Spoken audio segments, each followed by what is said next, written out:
Hello everyone, welcome to our YouTube channel Gulab Foundation. मैं team की तरफ से लेकर आई हूँ आज आपके लिए गोवर्धन पूजा से जुड़ी कुछ खास जानकारी। और अगर अभी तक आपने हमारे यूट्यूब चैनल को सब्सक्राइब नहीं किया है तो सब्सक्राइब करना बिल्कुल मत भूलिएगा। साथ ही में बेल आइकन को ज़रूर प्रेस करिएगा ताकि हमारे आने वाले हर वीडियो की नोटिफिकेशन आपको मिल सके। इसी के साथ स्टार्ट करते हैं आज का वीडियो। गोवर्धन पूजा। दीपावली के अगले दिन गोवर्धन पूजा की जाती है। लोग इसे अन्नकूट के नाम से भी जानते हैं। इस त्योहार का भारतीय लोक जीवन में काफ़ी महत्व है। इस पर्व में प्रकृति के साथ मानव का सीधा संबंध दिखाई देता है। इस पर्व की अपनी मान्यता और लोक कथा है। गोवर्धन पूजा में गोवर्धन यानी गायों की पूजा की जाती है। शास्त्रों में बताया गया है कि गाय उसी प्रकार पवित्र होती है जैसे नदियों में गंगा। गाय को देवी लक्ष्मी का स्वरूप भी कहा गया है। देवी लक्ष्मी जिस प्रकार सुख समृद्धि प्रदान करती हैं, उसी प्रकार गौ माता भी अपने दूध से स्वस्थ रूपी धन प्रदान करती हैं। गोवर्धन पर्वत। जब कृष्ण ने ब्रजवासियों को मूसलाधार वर्षा से बचने के लिए 7 दिन तक गोवर्धन पर्वत को अपनी सबसे छोटी उंगली पर उठाकर रखा और गोप गोपिकाएं उसकी छाया में सुखपूर्वक रह रही थी, 7वें दिन भगवान ने गोवर्धन को नीचे रखा और हर साल गोवर्धन पूजा करके अन्नकूट उत्सव मनाने की आज्ञा दी। तब से यह उत्सव अन्नकूट के नाम से मनाया जाने लगा। आगे देखते हैं। देवराज इंद्र। गोवर्धन पूजा के संबंध में एक लोक कथा प्रचलित है। कथा यह है कि देवराज इंद्र को अभिमान हो गया था।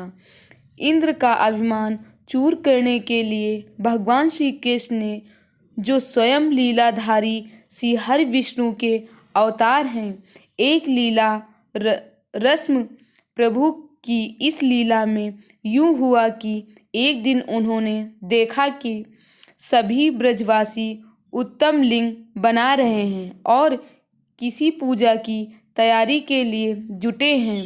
श्री कृष्ण ने बड़े भोलेपन से मैया यशोदा से प्रश्न किया, मैया, ये आप लोग किनकी पूजा की तैयारी कर रहे हैं? कृष्ण की बातें सुनकर मैया बोली, लला, हम देवराज इंद्र की पूजा के लिए अन्नकूट की तैयारी कर रहे हैं। मैया के ऐसा कहने पर श्री कृष्ण बोले, मैया, हम इंद्र की पूजा क्यों करते हैं? आगे देखते हैं। श्री कृष्ण। मैया ने कहा कि वह वर्षा करते हैं जिससे अन्न की पैदावार होती है। उन्हें हमारी गायों को चारा मिलता है।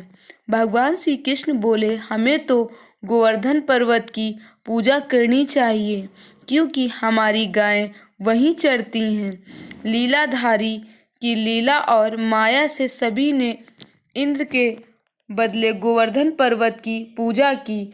देवराज इंद्र ने इसे अपना अपमान समझा और मूसलाधार वर्षा शुरू कर दी। प्रलय के समान वर्षा देखकर सभी ब्रजवासी भगवान कृष्ण को कोसने लगे कि इनका कहा मानने के लिए हुआ है। तब मुरलीधर ने मुरली कमर में लगा और अपनी कनिष्ठा उंगली पर पूरा गोवर्धन पर्वत उठा लिया। आगे देखते हैं। इंद्र। सभी ब्रजवासियों को उसमें अपनी गाय और बछड़े सहित शरण लेने के लिए बुलाया। इंद्र कृष्ण की यह लीला देखकर और क्रोधित हुए। फलतः वर्षा और तेज हो गई। इंद्र का मान मर्दन के लिए तब श्री कृष्ण ने सुदर्शन चक्र से कहा कि आप पर्वत के ऊपर रहकर वर्षा की गति को नियंत्रित करें और शेषनाग से कहा, आप मेड़ बनाकर पानी को पर्वत की ओर आने से रोकें। इंद्र लगातार 7 दिन तक मूसलाधार वर्षा करते रहे। तब उन्हें एहसास हुआ कि उनका मुकाबला करने वाला कोई आम आदमी नहीं हो सकता। वे ब्रह्मा जी के पास पहुँचे और सब वृतांत कह के सुनाया। आगे देखते हैं। पुरुषोत्तम नारायण। ब्रह्मा जी ने इंद्र से कहा कि आप जो कृष्ण की बात कर रहे हैं वह भगवान विष्णु के साक्षात अंश हैं और पूर्ण पुरुषोत्तम नारायण हैं। ब्रह्मा जी के मुख से यह सुनकर इंद्र अत्यंत ललित हुए और श्री कृष्ण से कहा कि प्रभु, मैं आपको पहचान ना सका, इसलिए अहंकारवश भूल कर बैठा। आप दयालु हैं और कृपालु भी, इसलिए मेरी भूल क्षमा करें। इसके पश्चात देवराज इंद्र ने मुरलीधर की पूजा कर उन्हें भोग लगाया।